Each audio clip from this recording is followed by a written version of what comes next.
All Bones Considered, Laurel Hill Stories number 74 for May 2025. The Killing Fields of France, Part 1. First Lieutenant Dillwyn Parrish Starr, Captain Alan Wood Lukens, Major Alfred Reginald Allen, and Second Lieutenant Elijah Kent Kane Wetherill.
Laurel Hill East is a National Historic Landmark, an arboretum, a sculpture garden, a nature preserve, and an active cemetery in Philadelphia, Pennsylvania.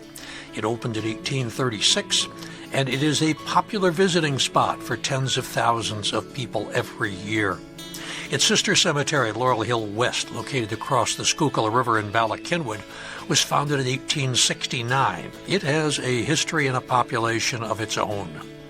I am Dr. Joe Lex, retired professor of emergency medicine at Temple University, Philadelphia, volunteer tour guide at Laurel Hill East and Laurel Hill West, volunteer podcaster, volunteer author. I volunteer for a lot of things. What can I say? If you're a big fan of All Bones Considered and Biographical Bites from Bala, my first book of biographical sketches will be coming out later this year. No surprise, it's called All Bones Considered, 52 Laurel Hill Women. I think it's going to be an ideal addition to the library of anyone who likes short biographies, Philadelphia and U.S. history, women's history. I hope it is the first in a series of 4 books to be released over the next 5 years. Some book signings are lined up already in October. I've got several author events, and we'll let you know more about them as the time comes closer. The May 2025 episode of All Bones Considered, Laurel Hill Stories, tells of 4 men who were either killed or permanently damaged by the Great War. The entire podcast is available on May 1st, and each segment will be released as an individual recording on the days that follow.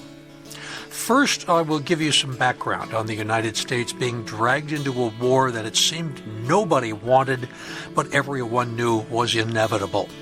Philadelphia played its role as the workshop of the world. It produced massive amounts of materials for the American doughboys. First Lieutenant Dillwyn Parrish Starr was impatient for action. He joined Britain's esteemed Coldstream Guard, and he was readily accepted by them. He was killed at the Battle of the Somme before the United States even got officially involved. Captain Alan Wood Lukens came from 2 families of steel mongers. Although he was killed in late September of 1918 at Meuse Argonne, his family did not discover the truth until several months later. Lukens was awarded the Distinguished Service Cross posthumously. Major Alfred Reginald Allen trained as a research neurologist. He became one of the best photomicrographers in the country. He wrote operas, overtures, and hymns. He spoke several languages. He founded the Savoy Company to perform the operettas of Gilbert and Sullivan. Yet when he volunteered for war service, it was as an officer in the Army. And Second Lieutenant Elijah Kent Kane Wetherill trained at PAFA and in Paris with James Whistler. He was apparently wounded by poison gas, and he spent the last few years of his life suffering from its effects. All this and much more this month on All Bones Considered, Laurel Hill Stories number 74 for May 2025. The Killing Fields of France, Part 1. First Lieutenant Dillwyn Parrish Starr, Captain Alan Wood Lukens, Major Alfred Reginald Allen, and Second Lieutenant Elijah Kent Kane Wetherill.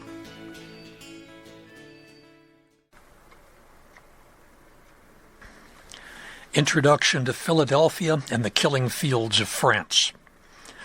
There are memorials for many different wars scattered all over Philadelphia. A few that pop to mind. There's the Revolutionary War Unknown Soldier Monument. It's the one with the statue of George Washington behind Independence Hall. There's the Smith Memorial in Fairmount Park for the Civil War. The magnificent Pennsylvania Railroad World War II Memorial in the 30th Street Station, and the reflective monument to Vietnam veterans down by the Delaware River. And don't forget the All Wars Memorial to colored soldiers and sailors. That was hidden away in Fairmount Park near General Meade's statue for 60 years. But since 1994, it has stood proudly near Logan Square, which is near the Franklin Institute. Now, while you're admiring that magnificent work, look behind it and to the left. You can't miss it. There's a golden globe set on a tall pedestal. It is called Aero Memorial. It's dedicated to the aviators who died during the Great War. Although it had been conceived in 1917 by the Aero Club of Pennsylvania, there were not enough funds to commission a piece until 1939. The Association for Public Art hired sculptor Paul Manship. He's best remembered today for his Prometheus statue that's dominated Rockefeller Center in New York City since 1934. Philadelphia knew Manship from his earlier work, Duck Girl, which is on view in Rittenhouse Square. Another Great War statue is tucked away at 2nd Street, or if you prefer, 2 Street at Spring Garden. It's called Tenderloin Doughboy. It's dedicated to the men in the neighborhood who served. It depicts a young soldier charging into action. As an aside, when I worked at Episcopal Hospital ER many years ago, I would occasionally drive to Center City after a 7 to 3 shift, and I learned a trick from the paramedics. If you took 2 Street south from Lehigh and you kept exactly at the speed limit, you would make every green light until you hit Spring Garden. The trick was not to go to 28 miles an hour because you would get stopped at the next light. But if you kept that slow, steady 25 miles an hour, you could make it all the way from Lehigh down to Spring Garden. I think there's still time that way. I haven't done that for a few years. The number of lives lost during this 4-year period of the Great War is staggering. More than 70 million people were mobilized for war. 9 million died. That's 230 soldiers, sailors, and airmen for every hour of war. If just the 1.1 million dead of the British Empire were to march 4 abreast in a massive parade, that would last for 3.5 days.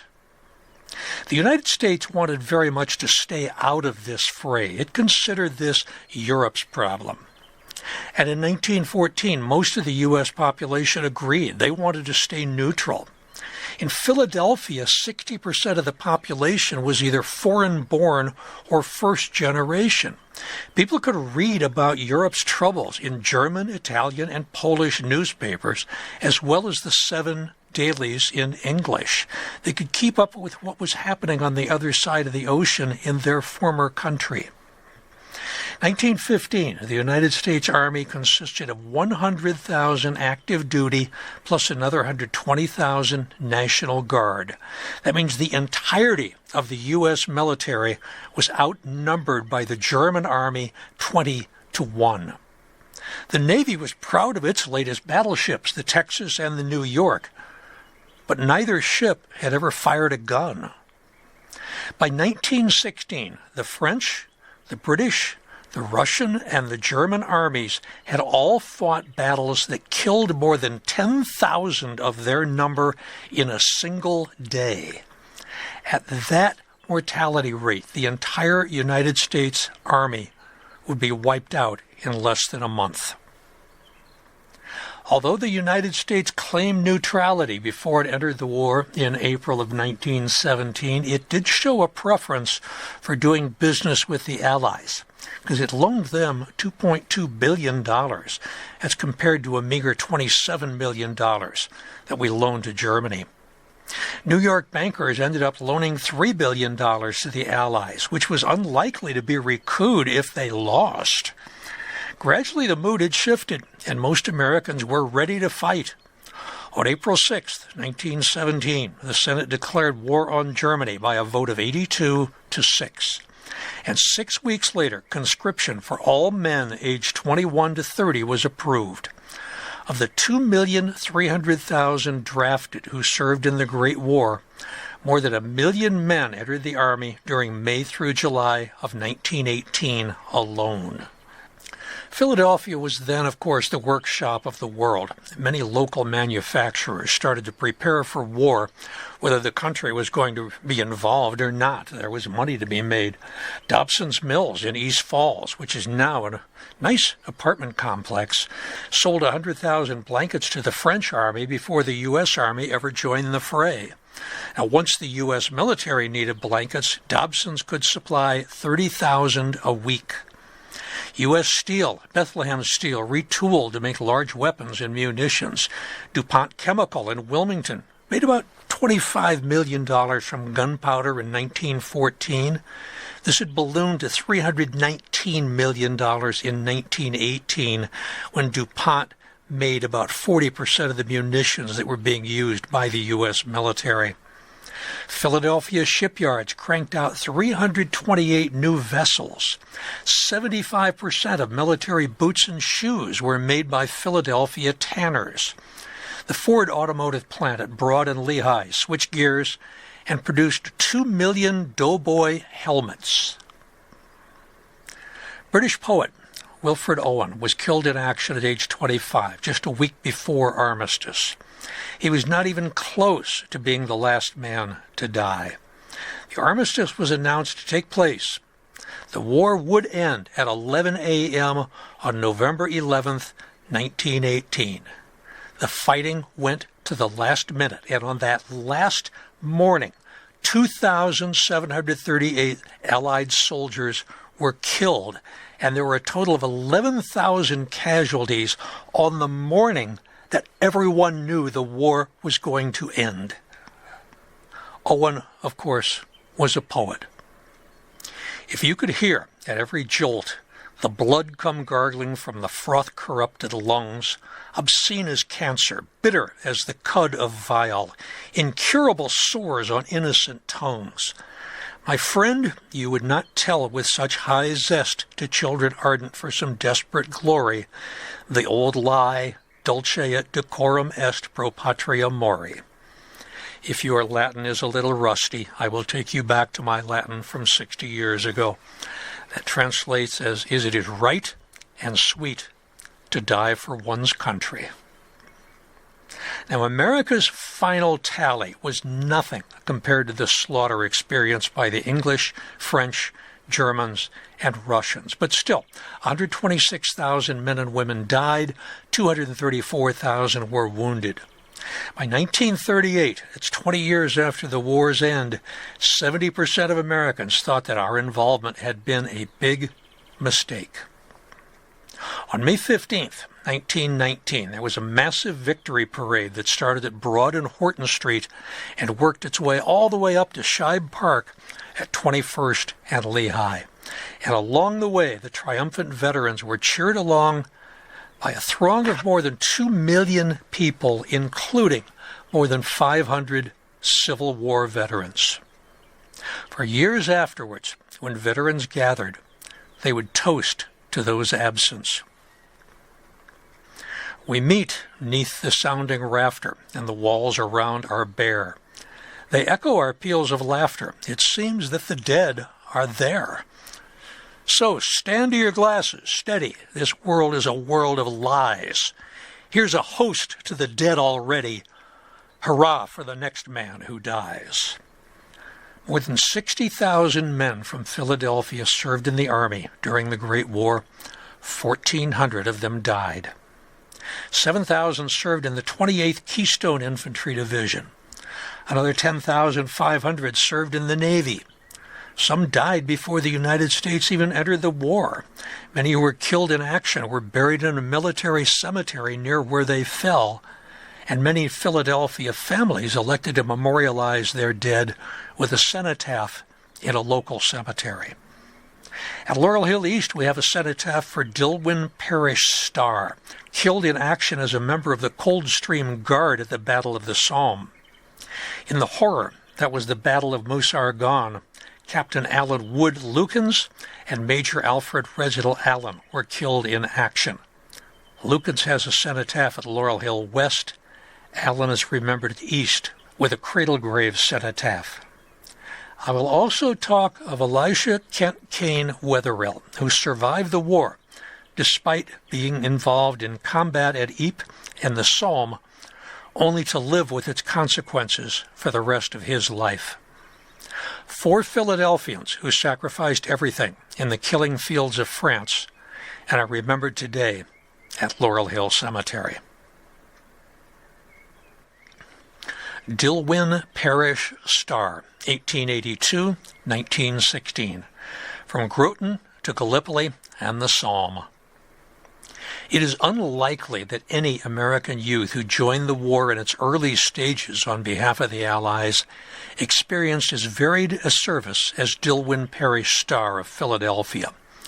Born in 1882, Dillwyn, friends called him Dill, came from a family of artists on his mother's side. His cousin, Maxfield Parrish, was one of the great illustrators of the early 20th century. Maxfield is the man who drew the mural of Old King Cole at the Mask and Wig Club. He designed the Magic Garden in the Curtis Building, which was realized in mosaic by Louis Comfort Tiffany. Dill's father was Dr. Lewis Starr, a Haverford and Penn Med graduate who became the first professor of pediatrics at the University of Pennsylvania Medical School and a founder of the American Pediatric Society. Children's Hospital of Pennsylvania, or CHOP, still supports the Lewis Starr Endowed Chair of Pediatrics. Dill grew up with his family in a mansion on Rittenhouse Square. Dill's sister, Elizabeth Parrish Starr, was 7 years his junior and was a close friend of Teddy Roosevelt's sister, Corrine Roosevelt Robinson. Elizabeth was briefly engaged to Roosevelt's nephew, Stuart Douglas Robinson, until he died after a fall from his 6th-floor dormitory window at Harvard. After the war started, Elizabeth went to France and befriended the Honorable Lady Winifred Peggy Fortescue. Elizabeth's dedication to the French people was the eventual cause of her death. She stayed in France after the war and then through the Second World War, but she died of malnutrition, starvation in 1943. Her partner Winifred was interred with her 8 years later in the small French cemetery.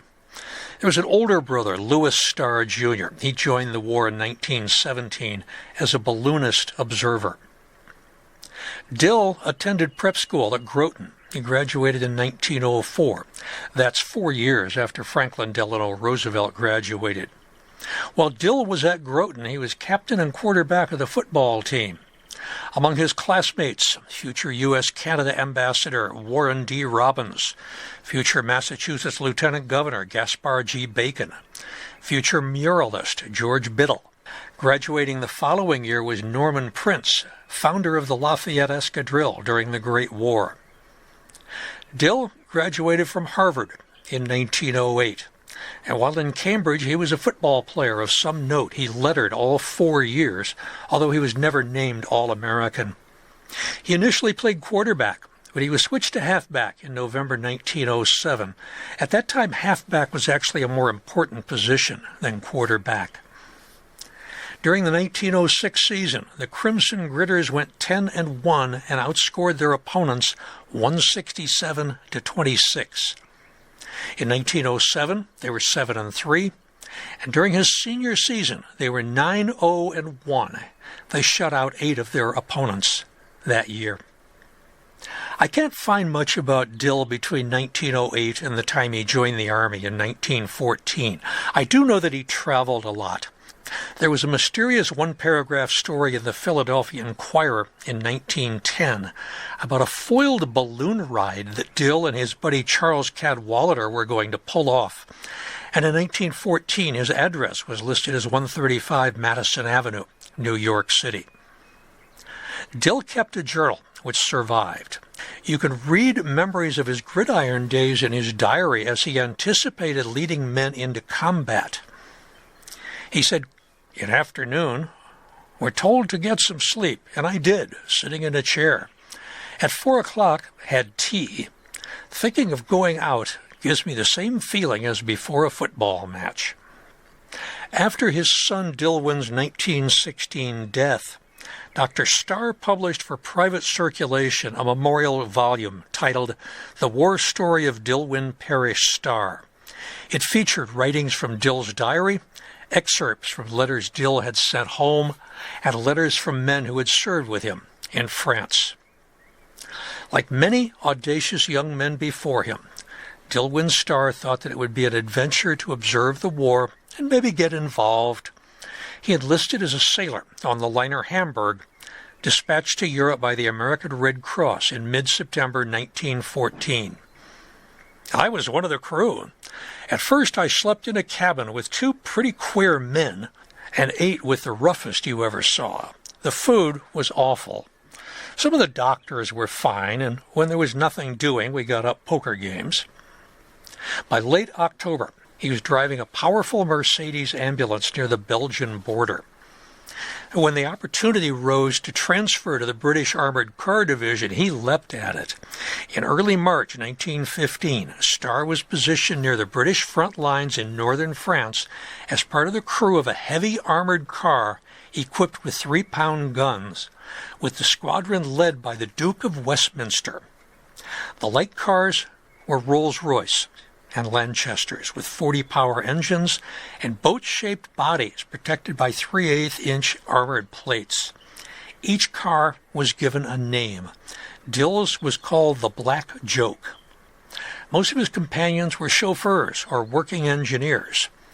An entry in his diary describes the operations of his car during a conflict near Neuve-Chapelle, southeast of Armentières. March 13th. Hot day. Up at 3 a.m. and on guard. Shells still passing over and falling in town. The Duke came at 9 o'clock to take us out. Went in same direction as yesterday afternoon, but to a more advanced post. Heavy fighting going on. Took up position 200 yards south of Crossroads at Fakasart, behind some buildings that were half battered down. Got range of house occupied by Germans who were holding up our advance, and fired 42 shells, all telling and driving them out. They were shot down by our infantry, who occupied what was left of the building a short time afterward. Enemy artillery found us, and their shells began dropping all about us, also under rifle fire, and had to keep cover. Shells were striking 10 yards away in the mud, and one splashed water into the car. Finally obliged to back away as road too cramped to turn. Moved very slowly. It seemed like we're going to get it, sure. Close squeeze. Got back to Levante at 11 o'clock in an afternoon painted car and had my hair cut. You go out, fire some shells in the morning, come back to camp in the afternoon, paint your car, and get your hair cut. In May, Dill Starr was made sub-lieutenant in the Royal Navy Volunteer Reserves, and in June, after a period of further study in gunnery, he sailed with another officer and 25 men for Gallipoli. Starr's letters and diary show the ghastly failure of that campaign. He attributed the issues to poor organization, poor management, poor foresight, and poor energy. Having landed the middle of July 1915 at Cape Helles, he outlined the situation as it appeared to him a week later. "This is the most wonderful-looking place I ever saw. The whole ground is covered with dugouts, and even the mules have their little shelters. The hill, Achi Baba, is only about 3 miles away, so you can imagine how far we have advanced. On the first day of the landing, we were further advanced than we are now. The troops, you see, had no food, water, etc., so they had to fall back after the first rush. The Turks shell the peninsula very often, but don't do an awful lot of damage. Of the costly and futile attack by the British on the hill of Achi Baba early in the following August, Starr wrote, "Well, the attack has been made and was a complete failure here. Almost 4,000 men went out and very few came back. Some monitors and ships bombarded Achi Baba for 2 hours. The Turks during this moved down into a gully and came back after it to their second line and massed 4 deep to meet our men. I was on higher ground with 4 guns and could clearly see our charges of the 6th and at the morning of the 7th. The men went out in a hail of bullets, and it was a wonderful sight to see. Many of them fell close to our parapets, though a good number reached the Turkish trenches, there to be killed. On the morning of the 7th, the Turks made a counterattack and drove our men out of the lightly held trenches they had taken. Our guns fortunately took a lot of them. My 2 guns fired 1,000 rounds into their closely formed mass." September 21st, 1915, he wrote in his diary, "I have an attack of jaundice, but don't feel too badly now. The doctor won't let me go into the trenches, though I am sure I am well enough. I get no parcels and no post, though I am very anxious to hear what is happening in our world and what all my friends are doing." When Dill was summoned to England late in November, he found that the Armored Car Division had been disbanded. On the advice of his old college mate, Walter G. Oakman, Jr., Starr decided to accept a commission as second lieutenant in the Coldstream Guard, one of the most esteemed units in the British Army. This regiment has been in continuous service since its formation in 1650 as Monk's Regiment of Foot, later renamed the Lord General's Regiment of Foot Guards after the Restoration in 1660. After the death of George Monk in 1670, it was again renamed the Coldstream Regiment of Foot Guards, which reflected the location in Scotland from which it marched to aid in the restoration of the monarchy. The final name change, the Coldstream Guards, came in 1855. Dill trained rigorously for 6 months until midsummer 1916. He found that he shared similar interests with his fellow officers, especially in sports. He bonded well with them, and he embraced the regiment's traditions. Although he knew little or nothing about soccer, he allowed his fellow Coldstream Guardsmen to talk him into joining their game against the crack rival regiment in the British service, the Grenadier Guards. He wrote in his diary after the game, "The match with the Grenadiers came out a tie. I was lucky enough to make a goal for our side in the last 30 seconds. The score was 3-all. Both sides were preparing for what became the Battle of the Somme. The regiment saw some trench work in August and early in September, but was in no serious engagement until the middle of the month. They completely missed the catastrophic first day of battle on July 1st, when the British Army suffered more than 19,000 killed and 58,000 wounded. September 11th, 1916. Dill wrote a letter to his friend, future yachtsman Harold S. Vanderbilt. "I came out to France on the 11th day of July and am now in the 2nd Battalion Coldstream Guards. We expect to have a very hot time within the next few days. I believe we're going to hop the parapet, so there's a good chance of my getting back to England with a Blighty within the next week. There's a lot of hell popping around here, and the artillery fire is something stupendous. Things are looking a little better for the Allies now, although it's not over by a long shot." Dill Starr's last known letter was written the following day, September 12th. "We're going up in the line tomorrow, or the next day, so if you don't hear from me for a few days, don't worry. No news is good news, and you will find out from the War Office immediately anything happens to me, which I don't anticipate. They hope here that we shall break through the German lines, but I have my doubts. There is a chance, however, and if we do, it will make all the difference in the world."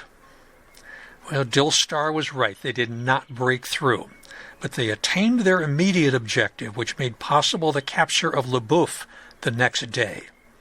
On the morning of September 15th, the 3 battalions of the Coldstream Guards attacked the enemy near Ginchy, a few miles east of Albert. They drove the Germans out of their 3 lines of trenches, but at a heavy cost.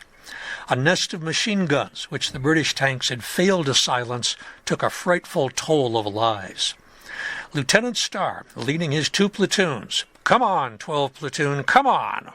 was caught in this enfilading fire and killed as he sprang on the parapet of the first German trench.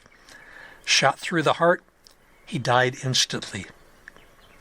The first report of Dillwyn Starr's death came from wounded Coldstream officers who arrived in London on September 20th at the private hospital where Dill's old friend Walter Oakman was recovering from a severe wound he had received earlier.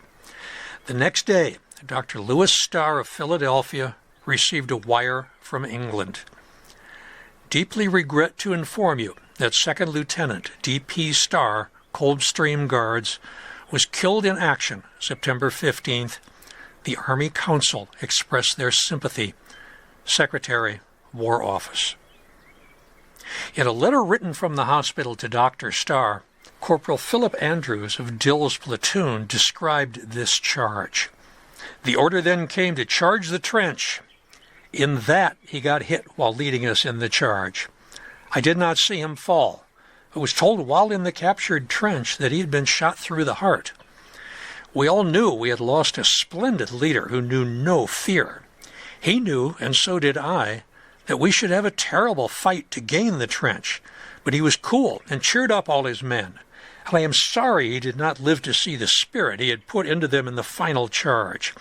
He died a hero, always in front of us." Another brother in arms wrote to Dr. Starr, "I am very sorry, sir. I can give you no more information of Lieutenant Starr. He could have felt no pain, and will be a great loss to our company. Such men so cool under a terrible barrage of fire are not so easily found. Your loss is also ours, for I knew him as a gentleman and a soldier on the battlefield and off. Trusting, sir, this information will convince you he died a hero at the head of his men. I don't think you could get better, for I was only a few yards away from him." Colonel Drummond Hay, commanding the Coldstream Guards, wrote to Dr. Starr, "Previously to the war, we had ties which kept the regiment in very friendly touch with the USA. But now we are bound to you by a very much closer bond, your son and others like him, who never rested till they were able to give us their active assistance in upholding the honor of the regiment in this tremendous war, and this will never be forgotten in the regiment as long as its name endures. To have voluntarily given his life as your son has done for the cause of right and in support of an abstract principle is quite the noblest thing a man can do. It is far higher than giving it in fighting to safeguard one's own hearth and home, and for the maintenance of the empire of which one is oneself a unit. And believe me, we greatly appreciate this spirit in which so many Americans are fighting on our side." Thus, just over 6 months before the United States officially entered the Great War, one of Philadelphia's young society men was declared a hero in France. Dillwyn Parrish Starr's final resting place is with 1,500 of his compatriots in the Guards Cemetery in the village of Le Boeuf, France, near the Somme. His name is also carved on the family slab in Section G of Laurel Hill East. When the Battle of Somme ended on November 8, 1916, more than 3 million men had fought and more than 1 million killed or wounded, making it one of the deadliest battles in all human history. To put things in perspective, the 144 black granite panels of the Vietnam Veterans Memorial contain more than 58,000 names for a war that lasted from 1955 to 1975. On the first day of the Somme, July 1st, 1916, the British Army suffered 57,470 casualties, of whom 19,240 were killed. That's enough to fill every seat in a medium-sized college football stadium. In 1920, Dr. and Mrs. Lewis Starr donated $3,200 for the purchase of books on military history for the Harry Widener Library at Harvard, with preference to British regimental histories or British military history in general. In November 1923, a wreath was placed at the base of the honor roll in the main hallway of Widener Library at Harvard in the memory of Dillwyn Parrish Starr, class of 1908. The green wreath had a small Union Jack pinned to it. Alan Wood Lukens, 1891-1918, lost in the fog of war. In 2016, United States Army Chief of Staff General Mark A. Milley said that, quote, "On the future battlefield, if you stay in one place longer than 2 or 3 hours, you will be dead. With enemy drones and sensors constantly on the hunt for targets, there won't even be time for 4 hours unbroken sleep." Prussian military analyst Karl von Clausewitz used the word fog in reference to doubt about war in his posthumously published book, Vom Kriege, 1832. He said, "War is the realm of uncertainty. 3/4 of the factors on which action in war is based are wrapped in a fog of greater or lesser uncertainty.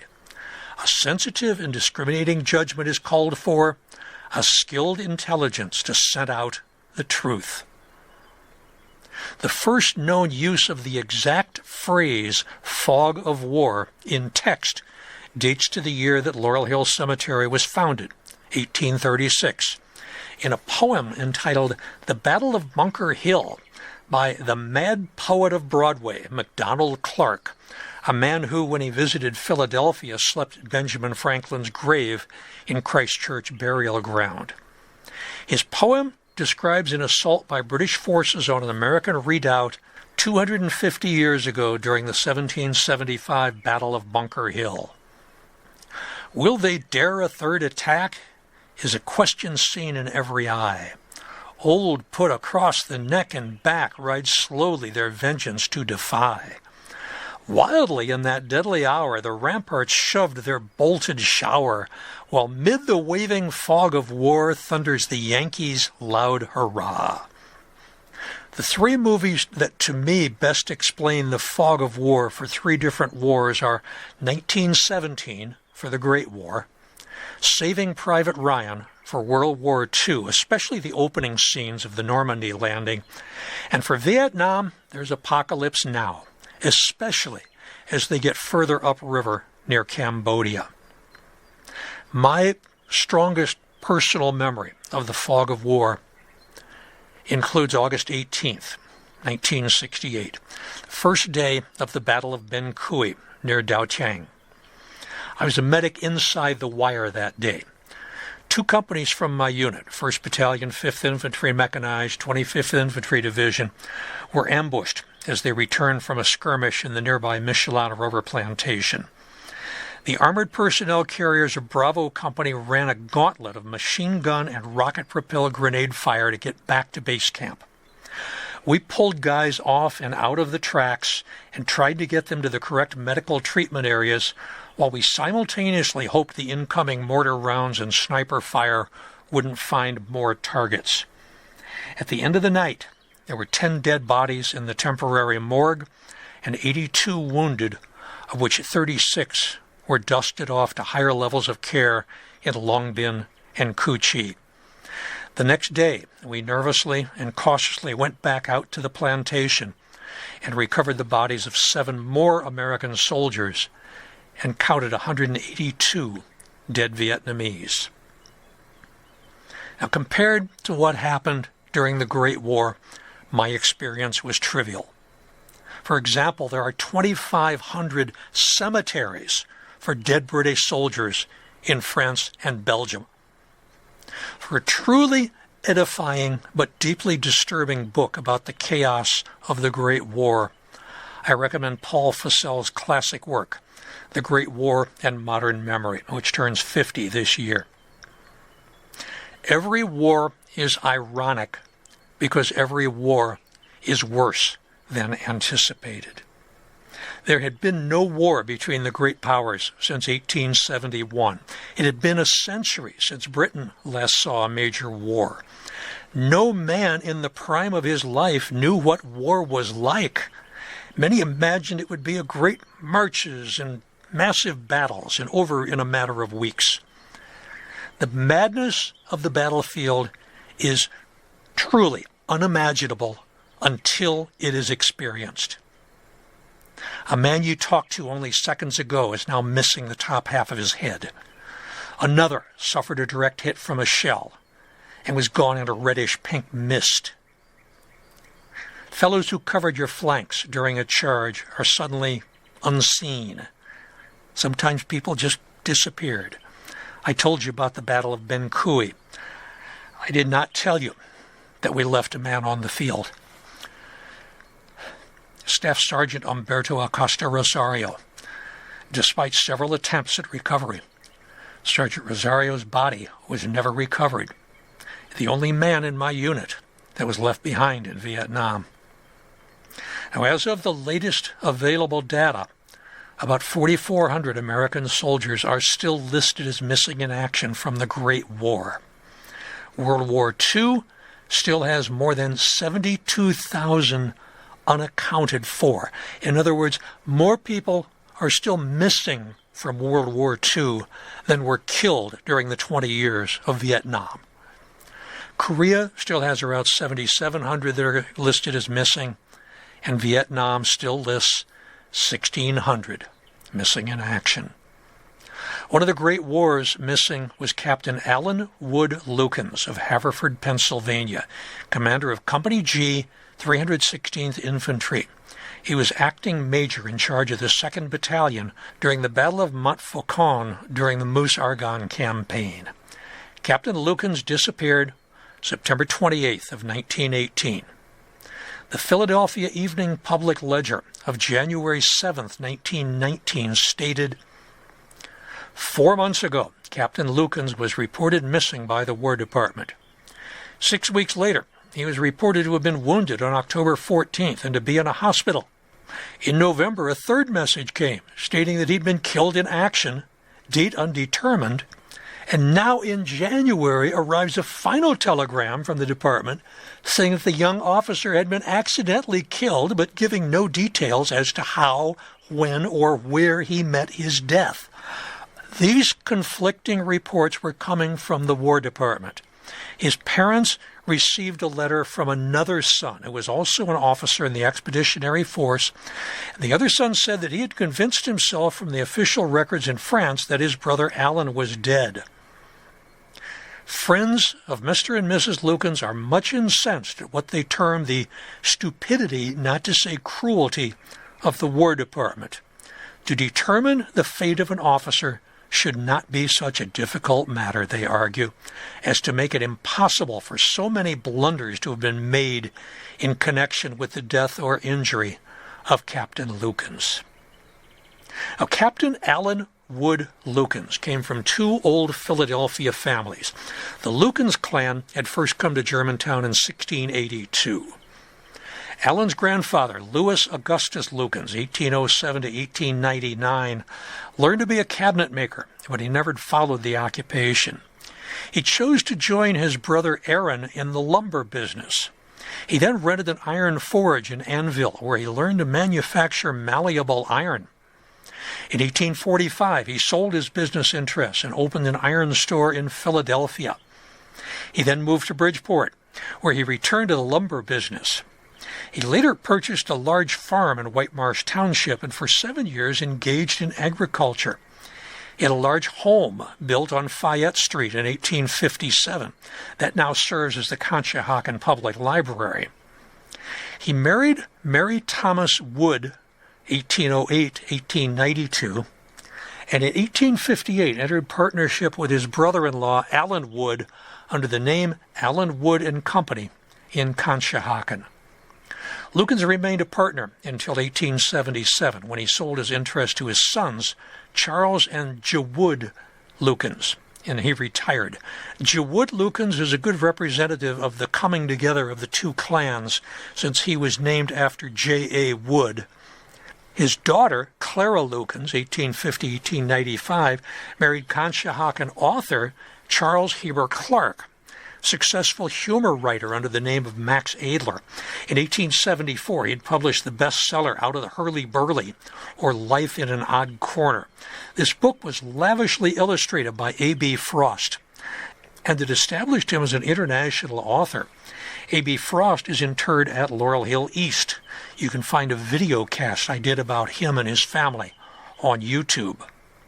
Alan Wood Sr., 1800 to 1881, was descended from James Wood, 1771-1851, a Conshohocken blacksmith who started a steel mill. Alan's son, Alan Jr., 1834 to 1902, took over the steel mill, and in 1892 he built Woodmont, a stone mansion with several outbuildings on 400 picturesque acres in Gladwin, situated on the highest ground in Montgomery County. The estate was designed by architect William Lightfoot Price, who was also responsible for the utopian village of Rose Valley. Alan Wood Jr. lived there for less than a decade. A year before his 1902 death, he sold it to his nephew, Richard G. Wood, who lived there for 28 years. Richard started to subdivide the land in 1929, and he sold 200 acres to the Philadelphia Country Club. Now, there was another owner of Woodmont after Richard G. Wood. His name was John Devoute, believe it or not, D-E-V-O-U-T-E. He was a follower of the International Peace Mission movement and its charismatic leader, Father Divine. Father Divine was born George Baker in 1876. The International Peace Mission movement was built on the principles of Christianity, democracy, Americanism, brotherhood, and Judaism, with understanding that all religions teach the same basic truths. Members of the movement are taught not to discriminate based on race, color, or religion. The movement first started in Brooklyn, New York, and then in Sayville, New York. Moving forward in 1942, the headquarters were relocated to Philadelphia. During World War II, Father Divine organized rallies and prayer for his peace movement to oppose war. Father Divine accepted the property as a gift in 1953, and he lived there another 10 years. He's buried in a small mausoleum on the property, which is located at 1622 Spring Mill Road in Gladwin. The mansion is open for free tours on Sunday afternoons from April through October. They do not proselytize. They do not ask for money. They are a very friendly group of people who are glad to answer any questions and show you around this magnificent mansion. Today, the International Peace Mission movement still focuses on promoting the messages of peace and equality and social justice.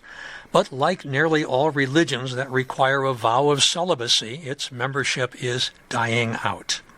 Alan Wood Lukens' sister, Catherine Davis Wood, 1802 to 1891, married Reuben Lukens, 1800 to 1870, and they had 5 children, including yet another James Wood Lukens. This one lived from 1834 to 1857, but he died of tuberculosis at age 23.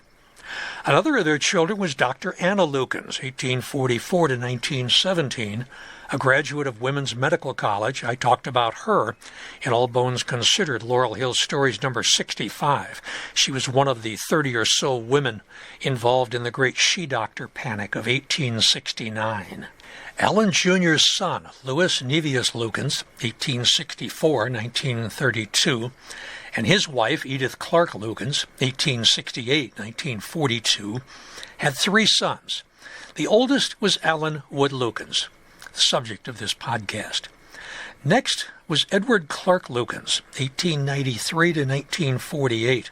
Edward was an attorney and a member of the County Board of Law Examiners. He served as a lieutenant in the Great War, with Company I, 320th Infantry, and was awarded the Silver Star for gallantry. When World War II broke out, he helped organize the Pennsylvania State Guard and later served as a major with the American military government in North Africa and Europe. Edward married Frances B. Day, daughter of architect Frank Mills Day, who's interred at Laurel Hill West.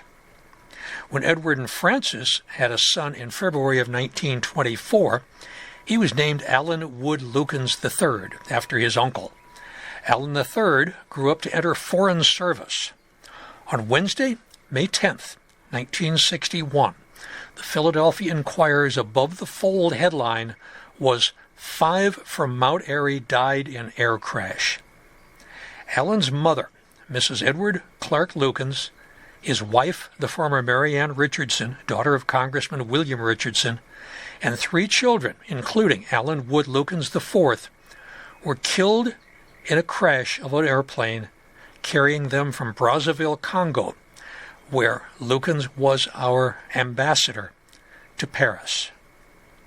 When Alan III died at age 95 in 2019, his obituary made no mention of his tragic first marriage, but emphasized his happy second marriage of 61 years to Susan Atkinson Lukens, with whom he had 4 more children and 10 grandchildren.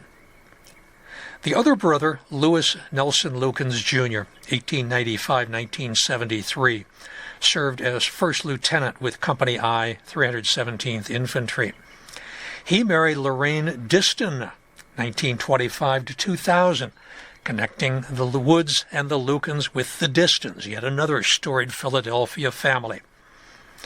Now, unlike Dillwyn Parrish Starr, Alan Wood Lukens did not keep a diary that we know of, nor was he a prolific writer of letters.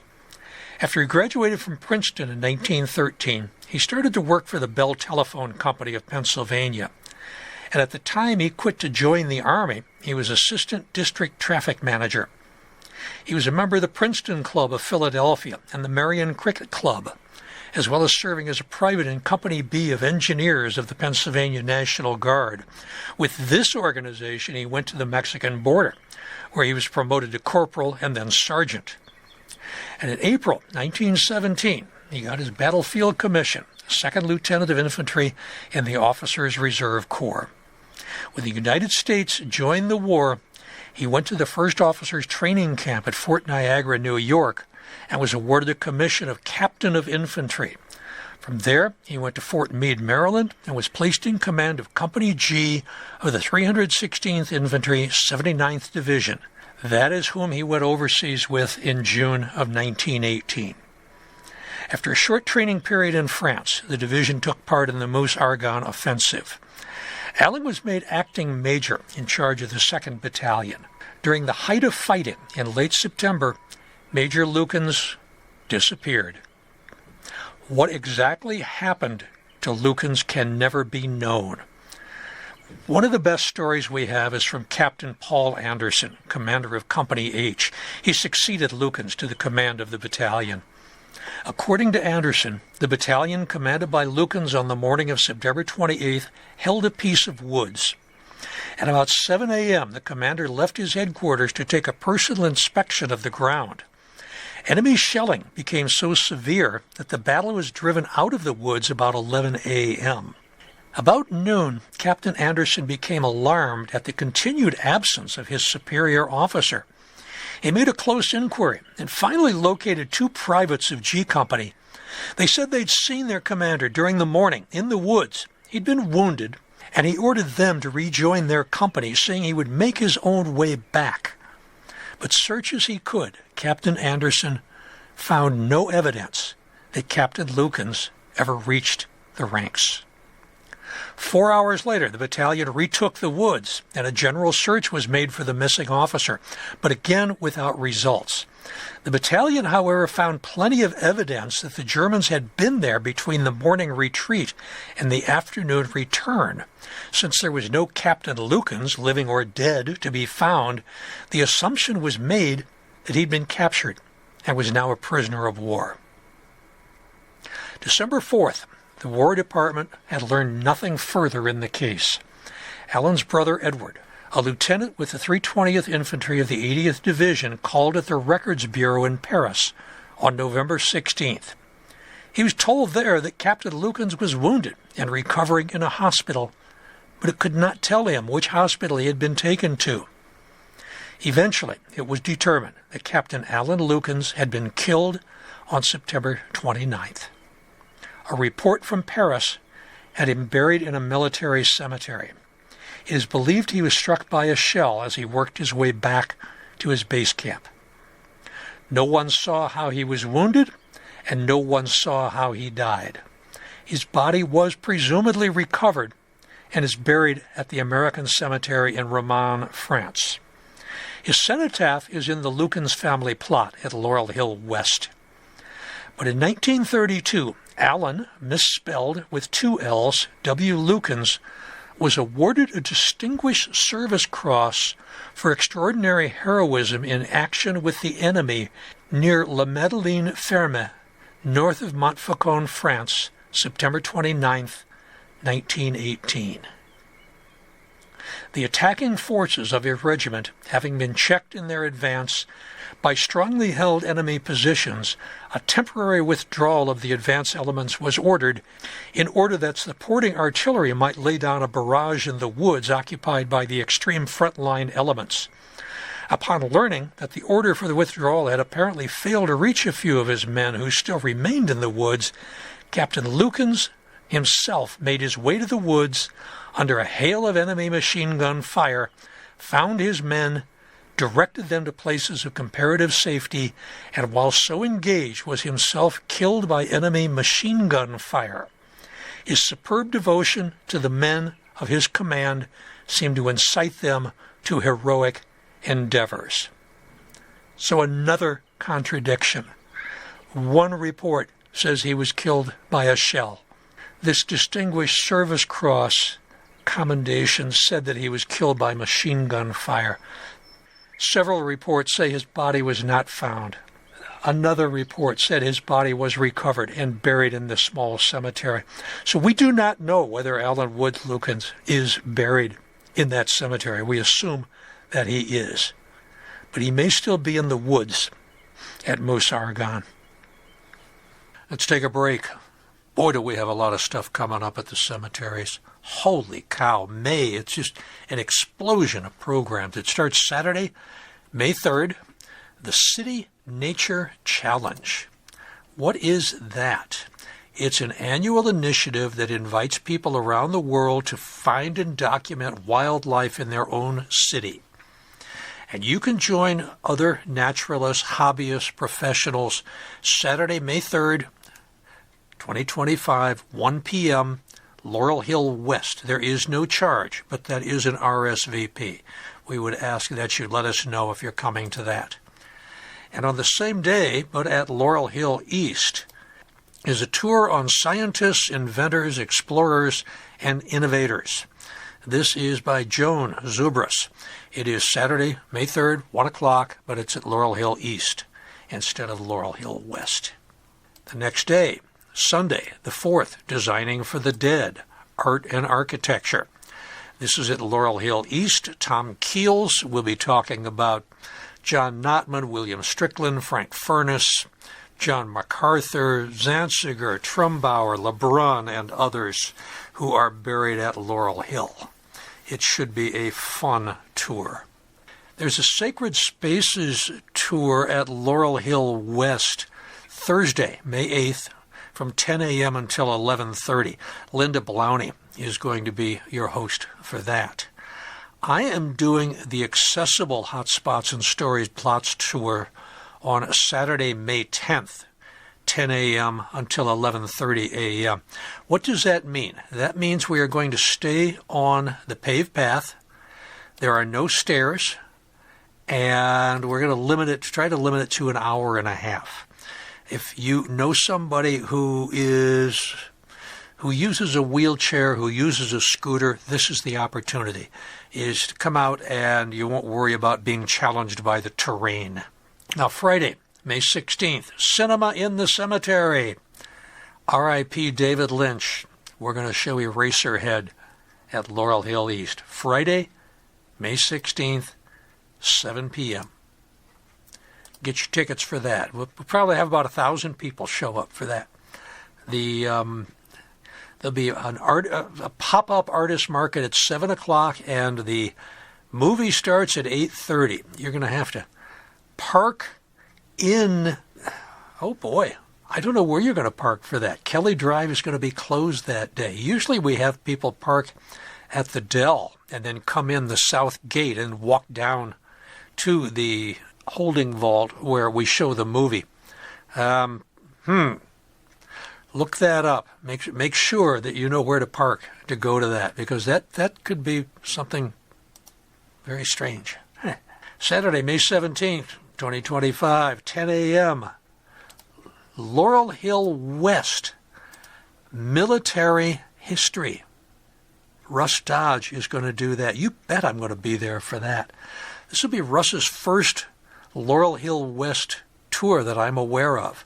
Russ is one of our 2 military experts. If you want to know anything about military folks at Laurel Hill East or West, he's the guy to talk to. Next day, Sunday, May 18th, there's volunteer flag placement preparing to honor America's heroes. And that's Sunday, May 18th, from 10 a.m. until noon. Hotspots and Storied Plots, Friday, May 23rd, from 10 a.m. until noon. That's at Laurel Hill East, and Joan Zubris is the guide for that. There's an accessible Sacred Spaces and Storied Places at Laurel Hill West on May 24th from 10 a.m. until 11:30. I am doing that also. Same deal. We're going to stay on paved paths. And believe me, there's plenty to see. And virtually no hills at all at West. There's a little bit of a little moderate hill at East, but West, there's barely that. The Memorial Day observance at Laurel Hill will be Sunday the 25th from noon until 2 with some reenactors. And then we finish the month with stagecoaches and omnibuses, Victorian transport. It's Saturday, May 31st, 1 p.m., Laurel Hill East. Jackie Mann is the tour guide for that one. So like I say, lots of stuff coming up in May. Let's get back to the podcast. Major Alfred Reginald Allen, M.D., 1876-1918. The Choices a Man Makes. It is incredibly difficult to determine why someone made the decisions that he did more than a century ago. Alfred Reginald Allen was a scholar. He wrote operas, an overture, and many hymns. He attended medical school at the University of Pennsylvania and became a respected researcher and practitioner in the emerging fields of neurology and neurosurgery. He then established the Savoy Company, the oldest established presenter of Gilbert and Sullivan operettas in the world. He spoke and read several languages. He married in 1904. His wife gave birth to fraternal twins the next year. Yet, in 1916, when Alfred Reginald Allen was 40 years old and the twins were not yet teens, he joined the Army Reserve Corps. And rather than serve in the relative safety of a hospital as a medical officer, he chose to be an officer in the infantry. Allen was the lineal descendant of Samuel Allen, a Quaker who arrived on these shores from England in 1681. He could also trace his family to Nicholas Waln, who came on the ship Welcome with William Penn in 1682. His first cousin once removed was famed physician and anatomist Dr. Harrison Allen, 1841 to 1897, who's interred at Laurel Hill West Cemetery. Alfred's father was the Reverend George Pomeroy Allen, D.D. The Pomeroys landed in America in 1630. Other relatives fought in the ranks at the Battle of Bunker Hill. His mother was Elizabeth Marshall Howe, daughter of Mark Anthony DeWolf Howe, first bishop of the Central Diocese of Pennsylvania. That branch of the family can be traced to Hartford, Connecticut in 1656. In other words, all four of his family lines came to this country more than 2 centuries before he was born. Alfred Reginald Allen was born at East Greenwich, Rhode Island, 26 May 1876, the year of the centennial. He was the second oldest of 4 children. His primary education was at Selwyn Hall near Reading, Pennsylvania. He then attended nearby Lehigh University in 1893 and 94 and matriculated at the University of Pennsylvania Medical School, graduated in 1898. It was somewhere during this time that he wrote his first opera, both words and music. He was self-taught on both the piano and the violin. Now, for several years after he graduated, Dr. Allen was both personal and hospital assistant for the legendary Dr. Silas Ware Mitchell, 1829-1914. Mitchell is considered the father of medical neurology. This is what led him on his path to a career in neurology and neurosurgery. But he was sidetracked. On a visit to London when he was in his early 20s, Allen became very interested in the then popular comic operas of W.S. Gilbert and Arthur Sullivan. He determined that he would present them in Philadelphia in a proper fashion. At this time, there were about 100 United States theater groups that performed HMS Pinafore, but they all changed the show in various ways to circumvent copyright laws. Allen believed that the G&S operas being produced in the United States were ruined by modernization, colloquial interpolation, and improvements. In 1901, along with his sister and one of her friends, they recruited a group of local performers to perform a true Gilbert and Sullivan show. They called themselves the Savoy Company. Allen served as focal point of the group and as the group's conductor, while his sister and her friends served as the management.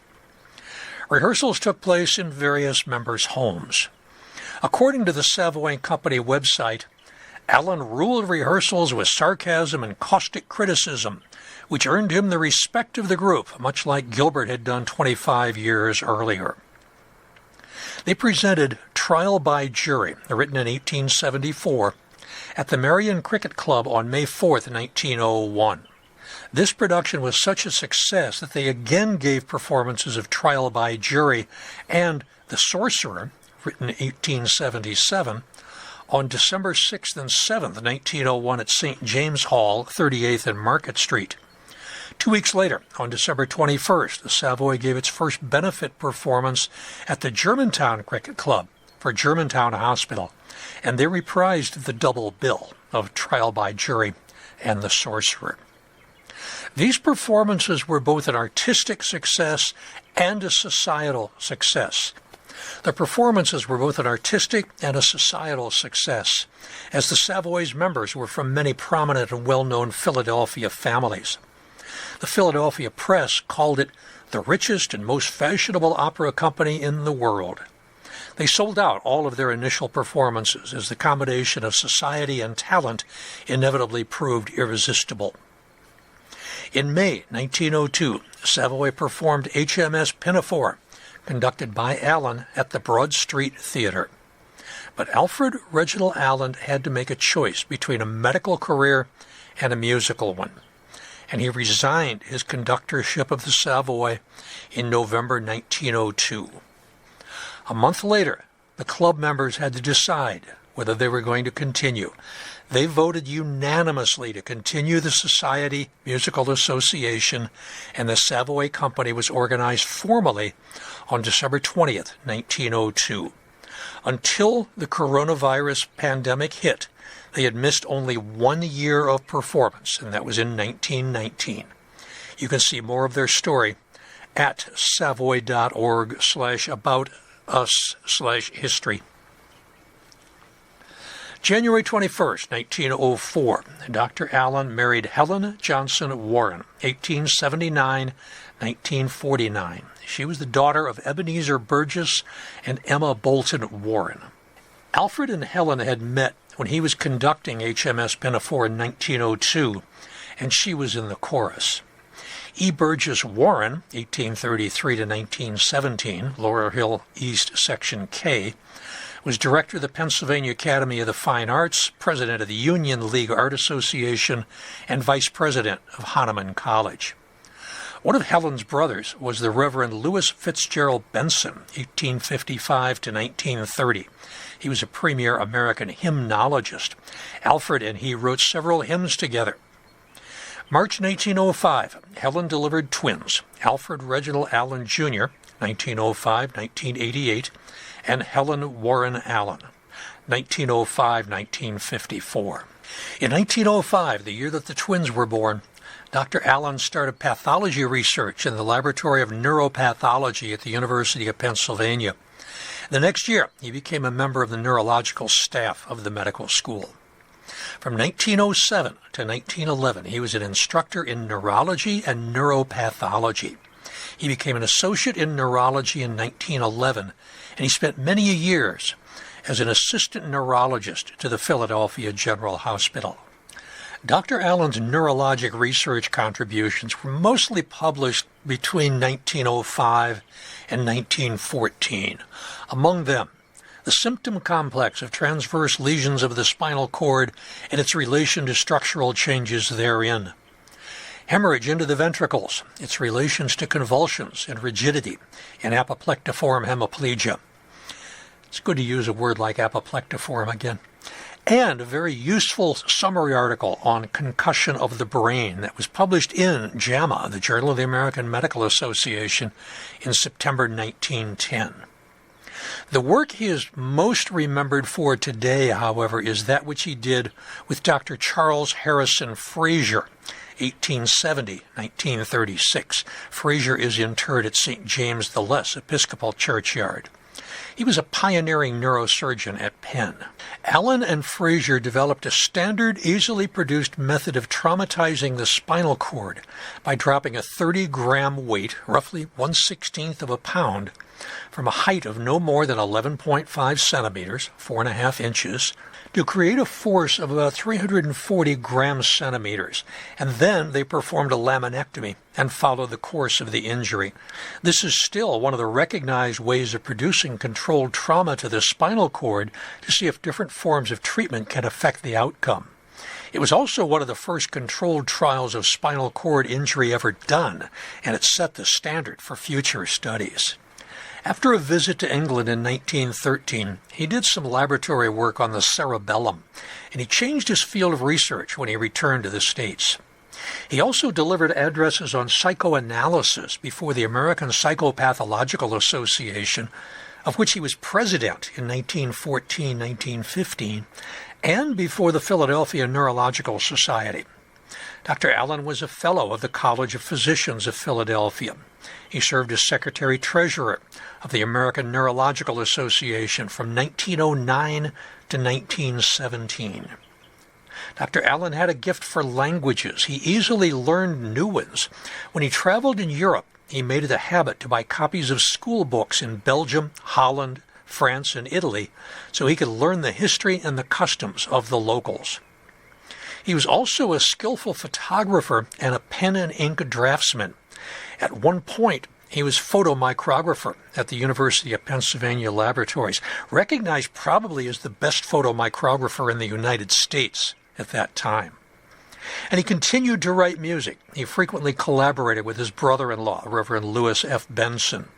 One of their hymns, For God and Country, is still frequently heard. They even wrote a seasonal carol together called Christmas in the Air, which includes the joyful lyrics, God drive the wolves of want away and succor the oppressed. You can actually do a sing-along with that and hear it played on the organ at the music site musescore.com/Christmas, etc., etc. You could look it up. Christmas in the Air, Margaretta Alfred Reginald Allen. He also wrote an opera for the American Neurological Association comic opera company called Evelyn and Harry, or The Angel Child, a brainstorm in one horrible blood-curdling scream. It was, of course, Evelyn and Harry. It was about the affair and the trial of Harry K. Thaw and his wife Evelyn Nesbit. It would be hard to top this contribution to the opera, written as a patter song. Imagine this in the style of Gilbert and Sullivan. I want your brain and spinal cord. They're no more use to you, upon my word. To tell you the truth, dear sir, you're almost all in. To deprive me of them longer would be an awful sin. Your medulla oblongata? Now I really think you oughta let me drop it in a jar of formalin.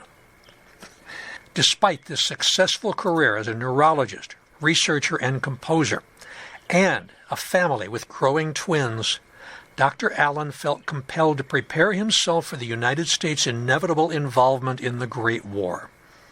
When a training camp was organized at Plattsburgh, New York in 1915, he was one of the first to train. The next year he did the same, was initially commissioned first lieutenant in the Reserve Corps, and then commissioned a major in October 1916. After war was declared in April of 1917, he was ordered to the training camp at Fort Niagara, New York, and then to Camp Meade, Maryland, where he became director and commandant of the School of Automatic Arms in the Infantry School of Arms of the 79th Division. He discounted an opportunity to serve as a member of the Medical Corps, which would have been in the relative safety of a hospital or even an aid station, and he joined the 314th United States Infantry and arrived with his regiment in France on the USS Leviathan in July 1918. Now, when they arrived at Brest, France, they continued training until September 1918, and then they took part in the Meuse Argonne offensive. September 26th, 1918, a commanding position known as Montfaucon was captured by the American forces. The fight continued until October 4th. On September 29th, at about 5:30 in the afternoon, Major Alfred Reginald Allen, while directing his battalion at the village of Nanterrois, received a fatal shrapnel wound to the brain. He did not regain consciousness, and he died less than 12 hours later. He was buried with military honors not far from the place of his death. His family received the dreaded telegram telling of his death at their home at 2013 Spruce Street. Sadly, a letter written him by his teenage son was returned with the handwritten explanation, "Killed in action." Letters from his friends to his family followed. What a sense of loss we all feel. The major was always sympathetic and kind to the officers in the regiment and helped them at all times by any powers at his command. I have always believed that his nerve in joining the infantry with his special knowledge and willingness to share made it a real case of the greatest good for the greatest number. Another former friend wrote, "An extraordinary versatility that ran no risk of being superficial, a shrewd insight that never hurt the feelings of others, a quick sense of humor, a passion for scholarly analysis without pedantry, the graceful savoir-faire of a man of the world united to every finer sensibility of feelings."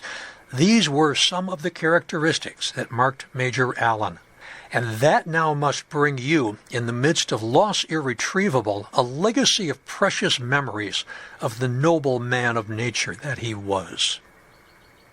His obituary was read at the meeting of the Philadelphia Neurological Society on December 18, 1918, by one of his former compatriots, Charles Karsner Mills, MD, LLD, the Dean of American Neurology, buried at Laurel Hill East, Section S. A cradle-grave cenotaph was placed on the Warren family plot at Laurel Hill Cemetery, Section K, just a few feet from the Patterson Lion. His widow, Helen, married a widower with 3 children, George Henderson, 1868-1936, Laurel Hill East, Section 10. They had no more children together. Helen died in 1949, and she chose to be buried at the cradle grave in Section K. Their son, Alfred Reginald Allen Jr., usually went by Reginald. Friends called him Reggie. He served as general manager of the Philadelphia Orchestra during the 1930s, but he resigned in 1939 when his friend Leopold Stokowski was being replaced by Eugene Ormandy. He became head of the scenario department of Universal Pictures in Hollywood for a few years before he served in the Navy during World War II. And when the war ended, Jr.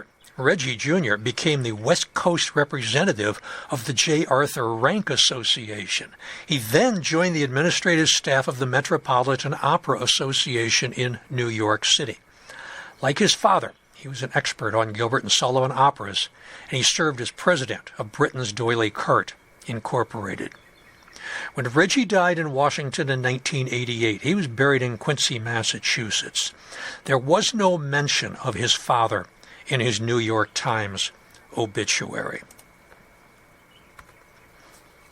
I initially wrote this script for a members-only podcast a couple of years ago, an idea that never really caught on, having a members-only podcast. So I dug this script up so I could play it again. I was reminded that I had 100 buttons made with a picture of Major Alfred Reginald Allen on them. And I gave out several of them to people at the cemetery. There's one on display at the cemetery next to the bobbleheads of Ulrich Dahlgren and Sarah Josepha Hale. But I took the rest of them. There must have been about 40 or 50 of them. And the Savoy Company was doing opera excerpts, I'm going to say in 2022 or 2023. It was in a church. It was in a church down near Pine or Delaney. I don't remember exactly where. But I showed up. I paid whatever the cost was to go see this. And I showed up with 40 of these buttons. And I went around to the different members of the Savoy Company and handed them out. And they were very pleased to see a picture of their founder on a button. I haven't been back to Savoy since then to see if people still wear them. But that was my good deed for that year, was giving everybody in the Savoy Company a button with a picture of their founding father on it, Major Alfred Reginald Allen. In fact, when I give tours now, my name tag hangs around my neck, and a button with Alfred Reginald Allen is hanging from the lanyard. Second Lieutenant Elijah Kent Kane Wetherill, 1874-1929. Guest. The Lancet, March 22nd, 1919. The whole distressing story of mustard gas poisoning teems with medical interest. But while its lessons are worth taking to heart, we may well hope that the disease itself need only appear in the future textbooks of medicine as a curiosity and the relic of a savage age destined never to return. I can only recall 3 times in my life when a painting just stopped me in my tracks. Once was the first time I visited the Barnes Foundation in Marion. Now, the first room that you walk into took my breath away. There's a Seurat, there's a Picasso, there's Renoir. I actually had to back out of the room and regroup. But it was when I walked up the stairs to the second floor that I swear I felt my life change. There, tucked in a dark stairwell, was Matisse's Joy of Life, a riot of colors, yellows and pinks and greens and golds and naked dancing figures. I once read that the contest for most important painting of the 20th century was down to Picasso versus Matisse, and they were still tied going into the 21st century. Joy of Life would be Matisse's entry in that contest. Picasso would probably submit the Demoiselle d'Avignon, which he started to work on after he saw Matisse's Joy of Life. The second time I was mesmerized by a painting, I had expected it to happen. I've been a huge fan of Johannes Vermeer for as long as I can remember. Once I even considered moving to Delft, a beautiful, beautiful little city. That's where Vermeer flourished. In 2013-2014, the Frick Collection in New York had an exhibition that included several Vermeers and Carl Fabricius's Goldfinch. When I walked into the room that had the girl with the pearl earring and I spotted her, I froze in my tracks. I could not move. I was just totally overwhelmed by this classic portrait. It took me several minutes to snap back, almost to snap back into consciousness. It felt like I had entered into an alternative universe to look at that painting. The most recent time something like this happened was a total surprise. About 10 years ago, Pennsylvania Academy of the Fine Arts, PAFA, had a major exhibit of art from World War I. The show's centerpiece was one of the most powerful paintings ever made. American artist John Singer Sargent's Gast, on loan from the Imperial War Museum in London. It is massive, more than 20 feet long. 9 British soldiers are walking toward a treatment tent that's represented by some ropes that are taut. They're tying down the tent. You can't see the tent, but you can see the tent ropes. All 9 of these men are blindfolded, and they're holding on to the man in front of them so they don't lose their way. They're working their way through dozens of men that are lying or sitting on the ground. Some await treatment, some are already dead. One of the men facing away from the front appears to be vomiting. Blink and you'll miss it. There's a soccer game going on in the background, complete with players in red and blue uniforms. Did the blinded men in line hear that game going on a few hundred feet away? Did they detect the low rumble and staccato bursts of machine gun fire from the biplanes in a dogfight overhead on the right? Did they feel the warmth of the setting sun just above the horizon? I am not a big fan of John Singer Sargent. I am much more a Cecilia Beau person than a Sargent person. This one hit me in the gut. It was the antithesis of everything I had ever seen by Sargent. It sort of like seeing, I've never seen Guernica live. I imagine Guernica would do the same thing to me, but it was just that feel. The inspiration, of course, was certainly Peter Bruegel's Blind Leading the Blind, which I've also seen. The painting's title, Sargent's painting's title, is perfect. Gast. When I was drafted in 1966 and went to basic training at Fort Campbell, Kentucky, we went through the gas mask ritual. Wear a gas mask, go into a tent that's clouded with an incredibly annoying but benign irritant gas. On instruction from the drill sergeant, we had to pull off the mask and recite our name, rank, and serial number before we were allowed to leave the tent for blessed fresh air. The main goal of this exercise was to convince you that the equipment worked. Once we were in Vietnam, the gas masks were issued and then went into a Quonset hut until it was time to rotate back to the world, when we would turn in a gas mask to the quartermaster. The gas used on Army recruits is almost certainly pepper spray. It's a category of irritant that causes severe lacrimation, tearing, but it leaves no permanent effects. When we think of the military weapon we call poison gas, only chlorine and phosgene, carbonyl chloride, COCl2, are true gases.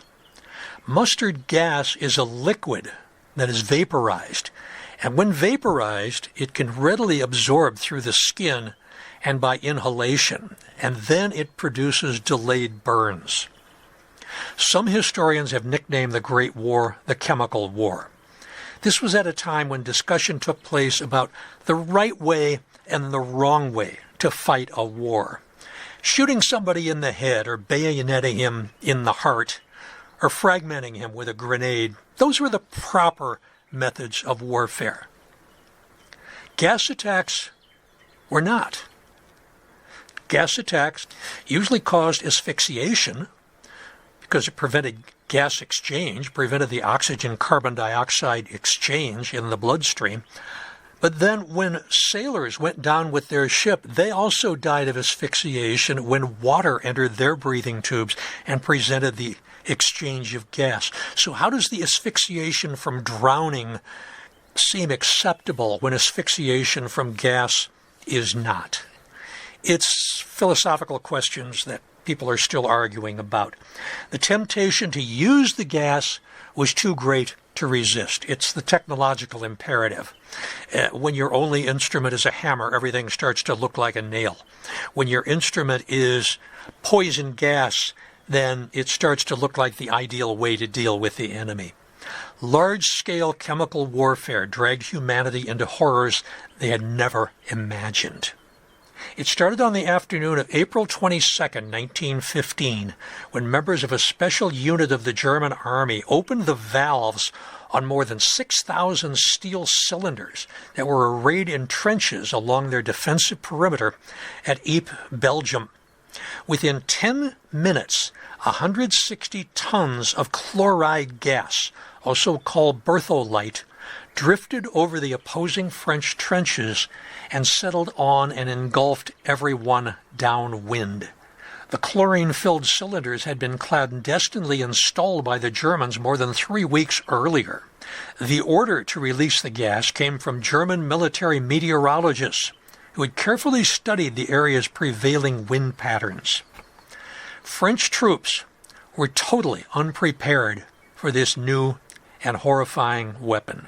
Quote, "They saw the vast cloud of greenish-yellow gas spring out of the ground and slowly move downwind toward them, the vapor clinging to the earth, seeking out every hole and hollow, and filling the trenches and shell holes as it came."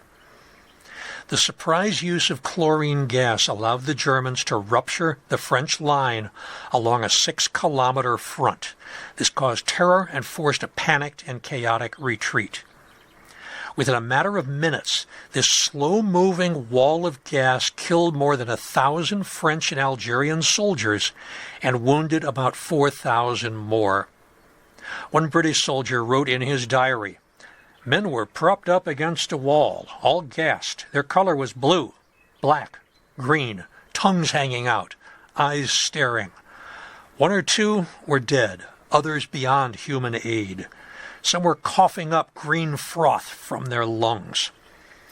If you have ever accidentally mixed chlorine bleach with ammonia, you're going to have a slight idea of what it is like to be gassed by chlorine. When inhaled, chlorine acts immediately as an irritant. It has a smell that's detectable at very low concentration, 3 parts per million. You can smell chlorine, described as a mixture of pepper and pineapple. And when it gets on your mucous membranes, it leaves a metallic taste in your mouth.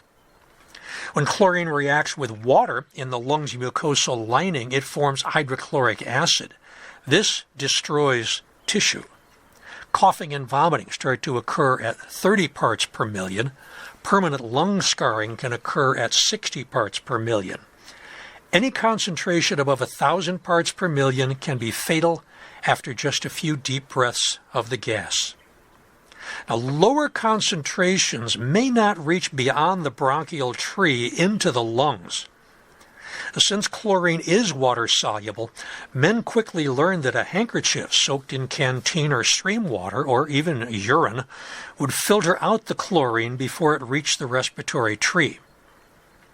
In Vietnam, we were taught that should we be contaminated with white phosphorus, which was used as, quote, marking rounds, end quote, but also burns at about 800 degrees centigrade unless it's smothered by a wet rag or water or mud. If no water was handy, we were told to pee on the ground, make a mud plaster, and then smother the phosphorus until you could get someplace where it could be removed properly. Gases often were used in combinations. Most gas was delivered by artillery shells.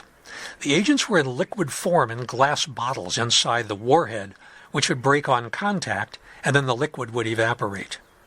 Shells were color-coded in a system that was started by the Germans. Green Cross shells contained pulmonary agents, chlorine, phosgene, diphosgene. White Cross had the tear gas. Blue Cross had the mask breakers, like chloropicrin. Gold or Yellow Cross had mustard gas. Now, the Hague Declaration of 1899 and the Hague Convention of 1907 had forbidden the use of poison or poisonous weapons in warfare. Yet more than 124,000 tons of gas were produced by the end of the war. Within a month of the U.S. entry into the conflict, the Secretary of War ordered the Surgeon General to supply 1 million gas masks, 8,500 chemical sprayers for cleaning trenches, and 1,000 oxygen devices to resuscitate the wounded.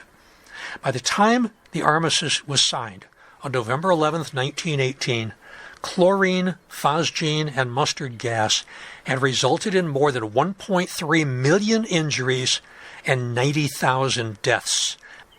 And then there was the fear of the gas itself.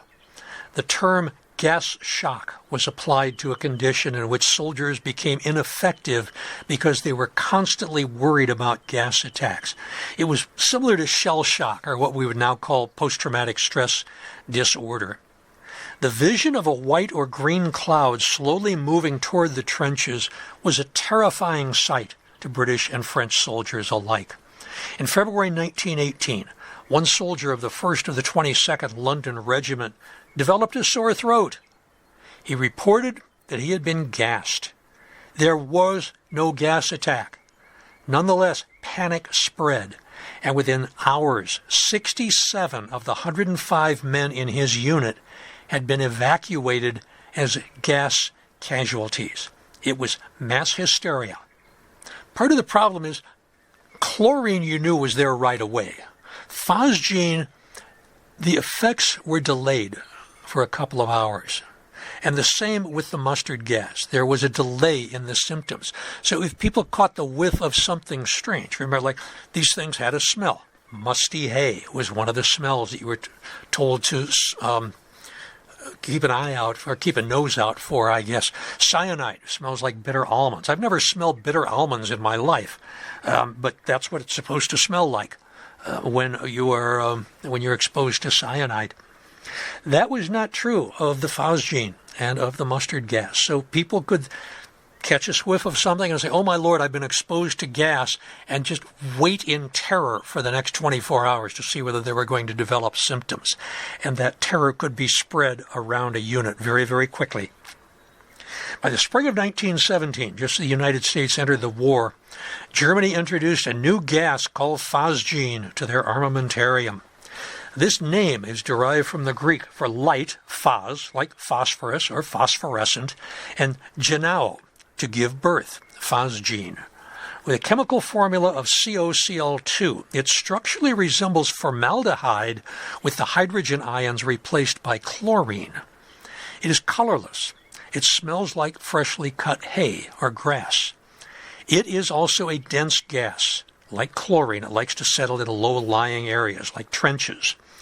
Carbon tetrachloride, CCl4, can turn into phosgene when it's exposed to heat in air.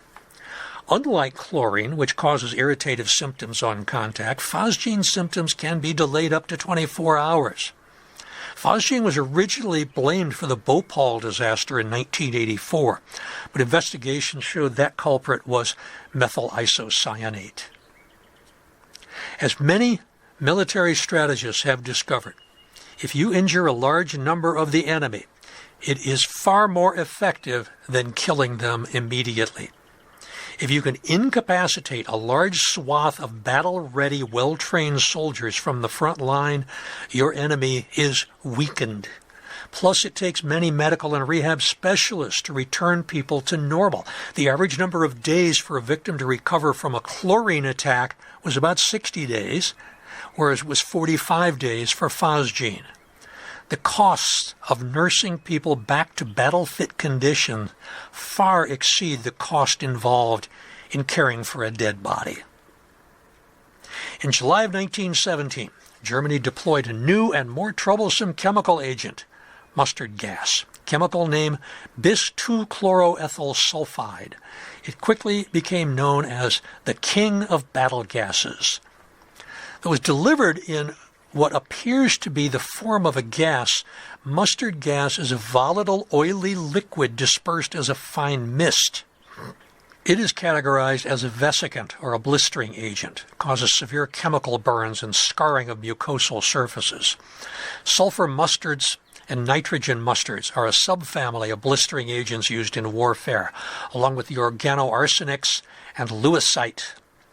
All blistering agents are denser than air and are readily absorbed through eyes, skin, and lungs. It was not uncommon for soldiers to drop into what they thought was the safety of a foxhole or a trench, only to discover a low-hanging cloud of phosgene or mustard gas to chase them back out again. Since mustard gas was an oily liquid, it required hot soap and water to remove. If proper decontamination took place in 30 minutes or less, odds were good that the soldiers would escape any consequences. If the soldier was unaware of what was soaking his uniform, blisters would eventually develop. But a more immediate concern was cross-contamination of medical personnel and fellow soldiers. Mustard gas could be lethal in high enough doses. An estimated 80,000 soldiers died from its effects. It was far more effective as a means to remove large swaths of active-duty soldiers from the front lines. And in case you wondered, yes, the United States got into the poison gas business also. By June of 1918, U.S. mustard gas production was up to 30 tons per day.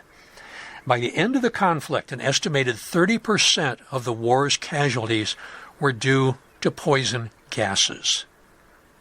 The total number of British and Empire war deaths caused by gas, according to the Imperial War Museum, was about 6,000. Now, that's less than a third of the fatalities suffered by the British on the first day of the Battle of Somme in 1916.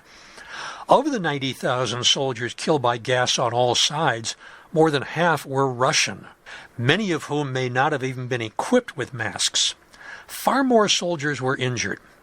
Some 185,000 British and Empire service personnel were classed as gas casualties, 175,000 of those in the last 2 years of the war as mustard gas came into use. The overwhelming majority of these victims went on to make good recovery.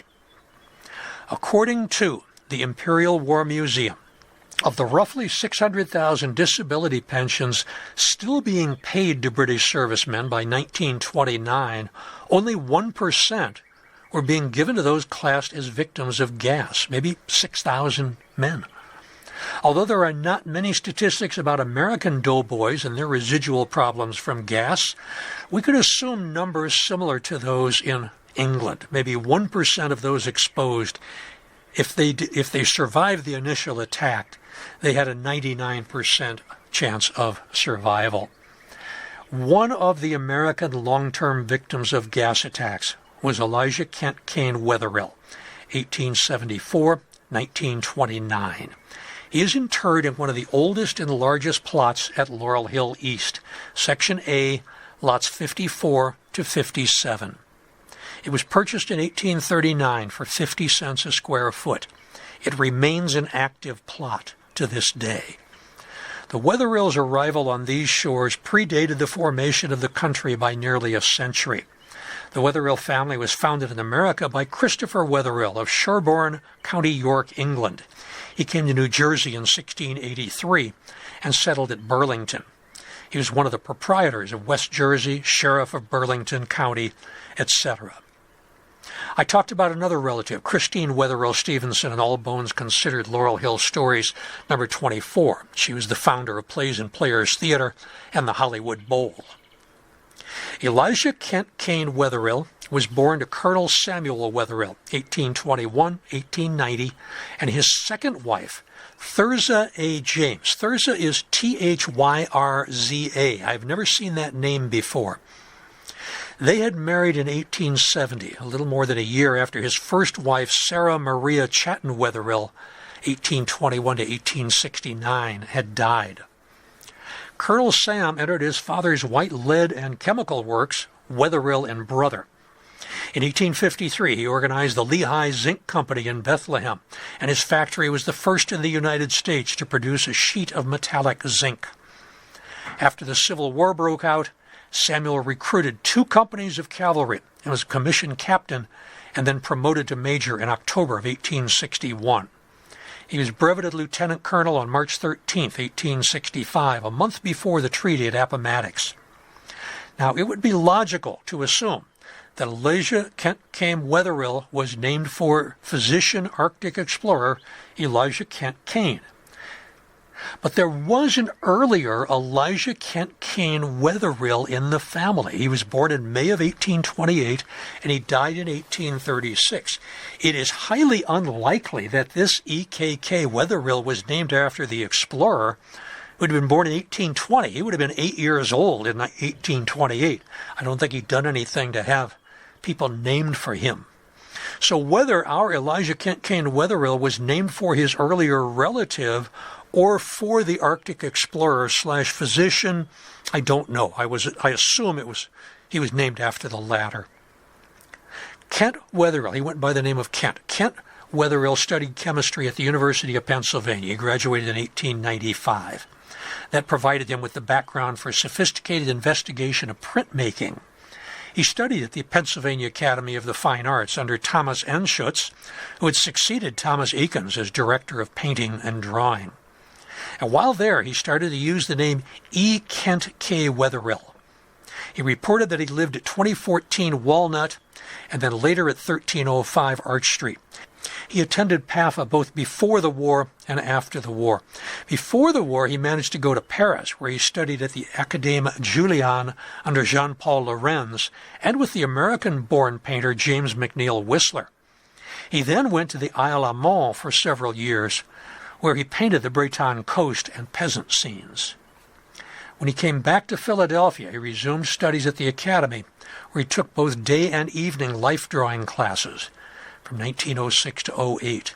His works were shown at 5 different exhibitions in 1910, 11, 12, 22, and 25. Many Wetherills attended PAFA, including Cora Wetherill, Doris C. Wetherill, Kate Wetherill, Anna Wetherill Olmsted, Christine Wetherill Lesser, Cynthia Wetherill, Isabel Wetherill, and Justine J. Wetherill. Later, Kent settled in New York City, where he etched many city subjects, including views of Wall Street, the East Side, and the bridges. He won a medal at the Panama Pacific Exposition in 1915 and a silver medal at the Sesquicentennial International Exhibition 1926 in Philadelphia for Pets, a full-length portrait of a woman in evening dress in a richly appointed interior with Asian accessories. Kent joined the U.S. Army in 1916 when he was 41 years old.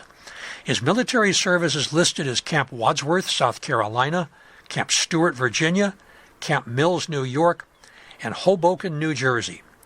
Overseas service included the Somme Offensive and Ypres.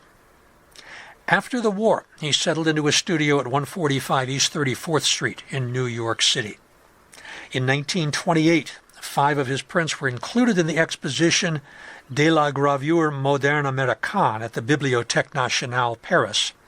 And in 1923, an exhibition of his sketches and etchings was held at the Arlington Galleries. In 1928, he helped found the Philadelphia Society of Etchers and served as its first president. His obituary in March 1929 emphasized that he died from the effects of wounds received in the war. Yet when Kent was discharged honorably in March of 1919, he was awarded 0% disability. His death certificate gives cause of demise as cerebral hemorrhage. Now, I am assuming his exposure to gas that caused injury took place at Ypres. I cannot confirm that. There's no mention that he ever married or fathered children. Memorial exhibitions were shown at the Whistler House, Lowell, Massachusetts, in 1929, which owns 2 of Kent's paintings, Girl in Brown and Freighters in Delaware River Fog. There were other memorial exhibitions at the Philadelphia Art Alliance in 1932 and etchings at the Library of Congress in 1935. Wetherill was a member of the Brooklyn Society of Etchers, Allied Artists of America, and the Salmagundi Club. Several of his works are in the collection at PAFA, and his murals are still on display at the Art Alliance building on Rittenhouse Square, which had been donated to the Art Alliance by Christine Wetherill Stevenson. Just as either early this year or late last year, I forget when, Art Alliance building, which had been part of the University of the Arts, which closed unexpectedly a couple of years ago, now it is with the Curtis Institute, which seems to be a perfect place for it to exist.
mid-May episode of Biographical Bites from Bala, Laurel Hill West Stories, number 44.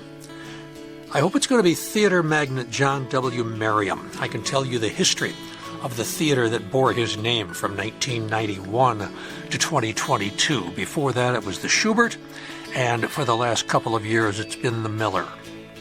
For June's All Bones Considered Laurel Hill Stories number 75, I plan to cover some Laurel Hill people with titles, hereditary or otherwise. Several years ago, I talked about Princess Olga Demidov-Trubetskoy Stover. She has a cenotaph at Laurel Hill East. There's another cenotaph at East that belongs to Baron James Ivan Michael von Sutka, who claimed to be an Olympic champion pistol shot. And then there's Baron Ettore Fontana, who's an unwelcome guest in the mausoleum of the Titanic victim William Dulles. I also hope to tell you about Laurel Hill West's Countess Brockenhuis von Lowenheim, an opera singer, and the Marquis d'Eskens de Frenois. Laurel Hill East is located at 3822 Ridge Avenue in the East Falls section of Philadelphia. It's an easy walk from the bus stop at Ridge and Allegheny for SEPTA buses 1, 61, and 82. Admission and parking in the lot across the street are free, but parking spaces are limited. You can pull into the grounds. There are a few spaces at the gatehouse, and you can park other places in the cemetery as long as, first of all, please don't hit any of the stones, and secondly, make sure you're just out of the way so people can get around you. You can also download an app for a self-guided tour through the 78 acres of Laurel Hill East. Laurel Hill West is at 225 Belmont Avenue in Bala Cynwyd. There's parking at the main entrance and at the bell tower. Public transportation, go to the SEPTA Regional Rail to Manayunk, or one of the many buses to the Wissahickon Transfer Center on Ridge Avenue. Cross the Schuylkill River on the Pencoed pedestrian bridge. Come up the Writers Ferry Road to the entrance near the Pet Cemetery. Both Laurel Hill East and Laurel Hill West are currently open from 7 a.m. to 7 p.m. Bring your dog. Keep your dog on lead. I was walking this morning, and there was a woman with her dog off lead, but she was good enough when she saw people coming. She put the dog back on the lead. Please, bring your dog. Your dog's going to love it there. Just don't let him run wild.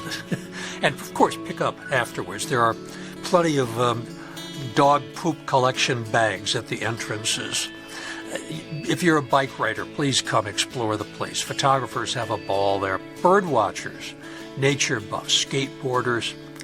It's a good place to hang out. It really is. If you follow us on Instagram and Facebook, you get a Spacebook. Wow. If you follow us on Instagram and Facebook, I kind of like Spacebook. It's got a nice ring to it. You get a daily reminder of our inhabitants and activities. And you can follow All Bones Considered on Instagram and Facebook also, and TikTok.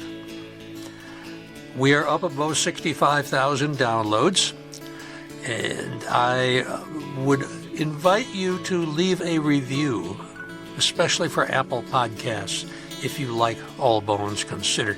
So far, every review is 5-star. I'm very proud of that. So if you feel it's worth 5 stars, by all means, leave a review. Our theme song, Names at Peace, was written and performed by local artist James Harrow.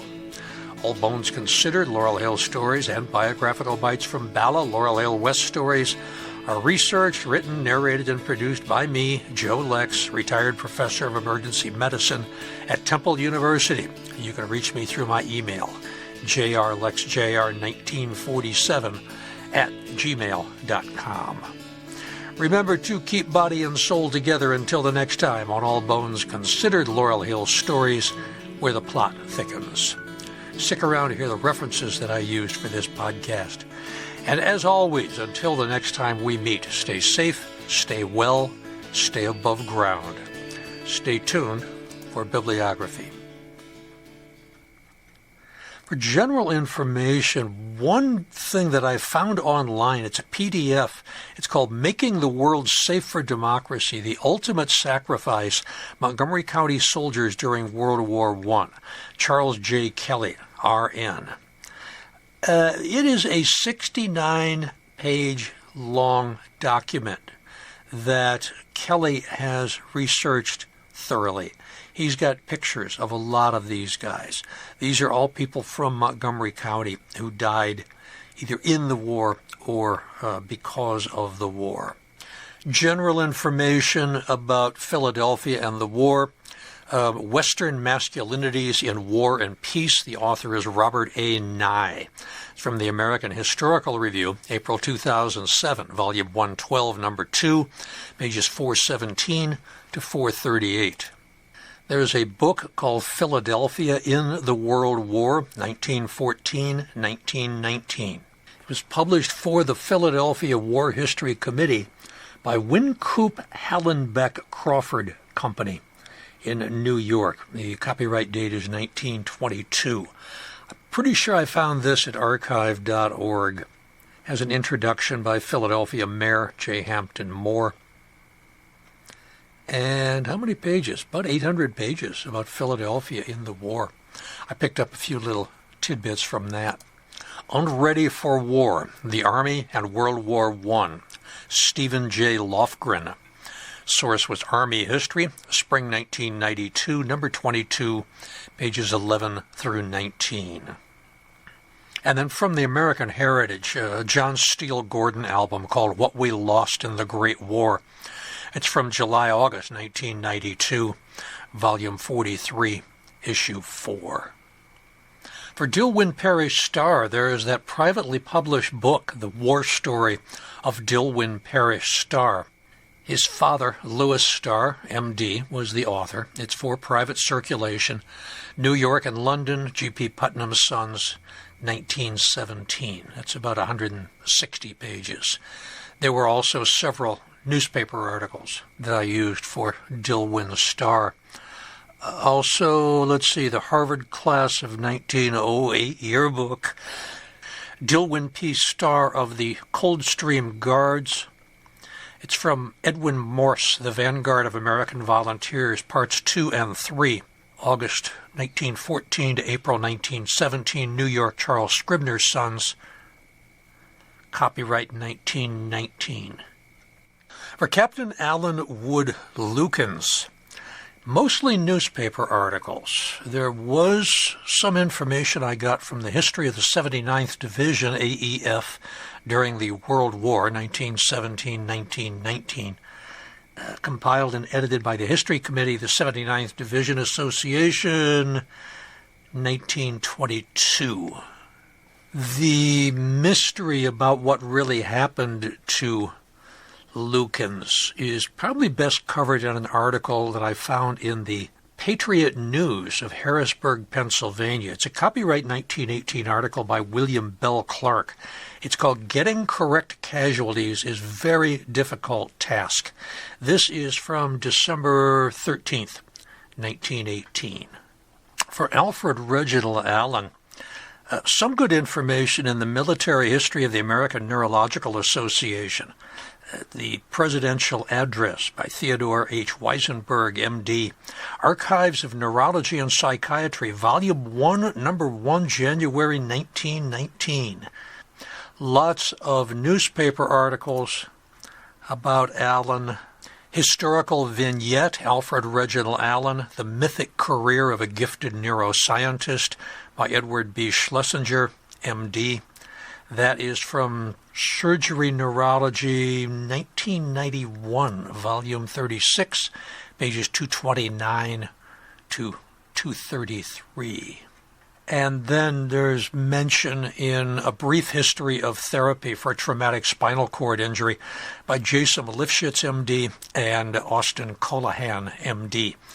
That is from Neurosurgery Focus, Volume 16, Number 1, 2004. As far as Elijah Kent Kane Wetherill and gas attacks in World War I, Humane Chemistry or Scientific Barbarism, American Responses to World War I Poison Gas, 1915-1930. Author is Hugh R. Slotin, The Journal of American History, Volume 77, Number 2, September 1990, pages 476 to 498. And Chemical Welfare and Medical Response During World War I. That is by Gerald J. Fitzgerald, Ph.D., and that is from the American Journal of Public Health, April 2008, volume 98, number 4. That's a terrific article just in and of itself. And then finally, an article from American Heritage, Why We Didn't Use Poison Gas in World War II. This is by Barton J. Bernstein, the August-September 1985 edition of American Heritage, volume 36, issue 5.